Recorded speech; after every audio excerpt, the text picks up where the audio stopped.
All right, welcome, Wake Up Humans. So this could be an awesome conversation here. We got Dr. Nolan here, Halverson, who has just finished his internship, his peak program with us here at JFC.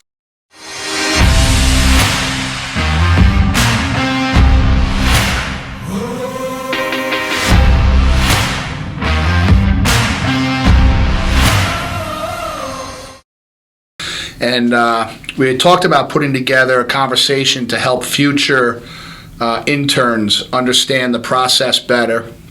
And I think you'll understand why as we go through the conversation. But I really feel the way that this internship went, a lot of times they call it a peak program, was really dynamic. And a lot of it is because of the way he handled the situation. And then we're going to finish up with his story because it's kind of brought kind of my whole experience with Wake Up Humans and his world, our kind of worlds collided, and it really has kind of put an exclamation point on the movement. So welcome, brother. Thank you. So why don't we start with where we met and then your first day, first week coming in here. Yeah, so we first met at a Dynamic Essentials during COVID, and I learned about Dynamic Essentials from Joe Parpala. I always looked up to him, and I asked him, hey, where do I go to become the most successful chiropractor I can be? Right. He said, without a doubt, Dynamic Essentials. Yep. And then I met this legend there. Legend. So yeah, we connected at Dynamic Essentials, and I know originally you were talking about breaking up your peak experiences in different locations, and then you just chose to do the entire session here, which I think has worked out amazing for you. But I think it worked out amazing for you, and this is why I want people to hear, is because of the energy you put into it.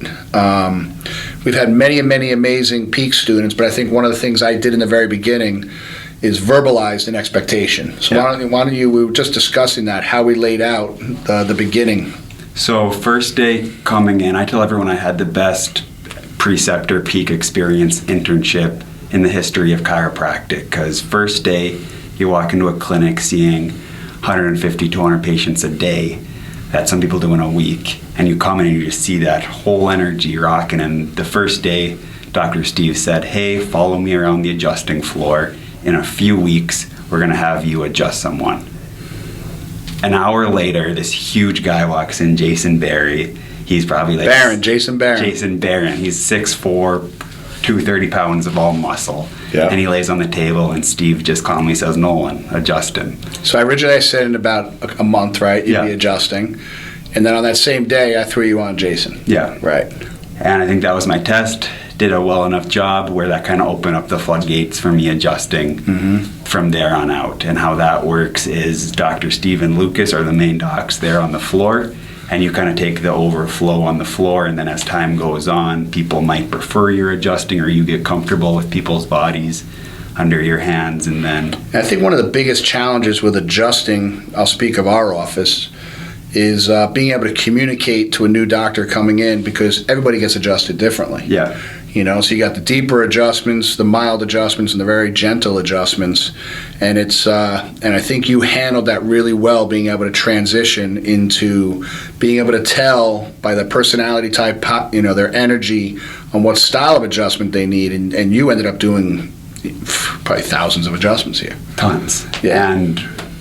And it was innately guided at that point. It's right. Like you said, you pick up on, there's some people that come in that I know, hey, this guy needs a hard adjustment.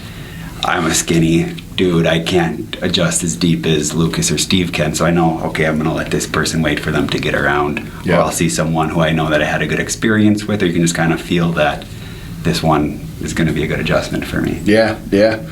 And then we got you going in doing the exams and the interviews and the x-rays. So day 2 comes around, and Steve said, okay, today I want you to come do a consultation, a history with me, and then in a month or so, we'll have you do them. We did that. I sat through one of his, and then the very next one, he said, Nolan, go do that history. So do that history, the exam, all that stuff. And then the third day was the report. This is where you give them their plan and tell them what's going on with them. And that's kind of probably one of the bigger deals in chiropractic. That's an important visit. And on my third day, he said, Nolan, come listen to me do a report. I watched him do one, the few throughout the first few days. And then third day, Same thing. He said, in a few months, we'll have you doing these. That day, someone comes in, he says, Nolan, go do that report. And they signed up for care. I think my timeline's a little different, huh? Yeah. So I think anyone coming in here is you'll never know what's going to happen. I guess if I say a few months, it could mean a couple hours.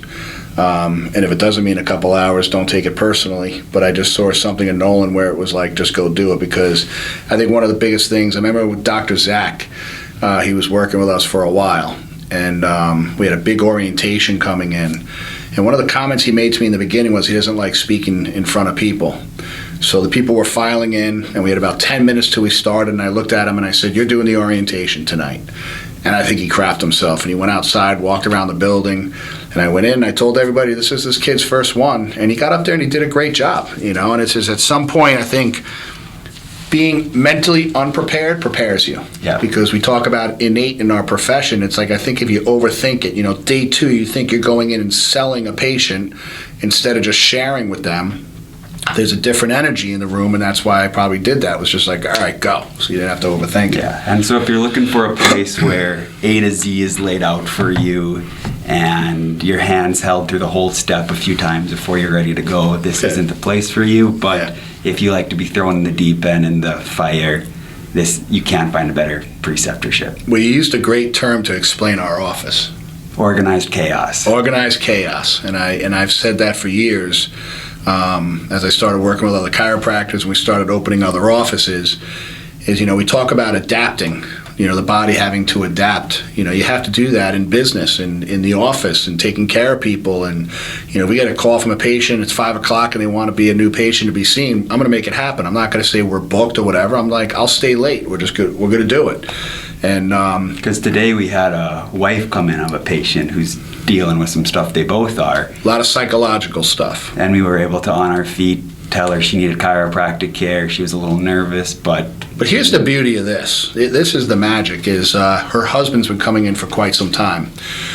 And through that, we've learned about their relationship. They've been married for a long time. 47 years. 47 years. And there's a lot there. I mean, it's not sciatica. It's a lot of deep-rooted stuff between the both of them.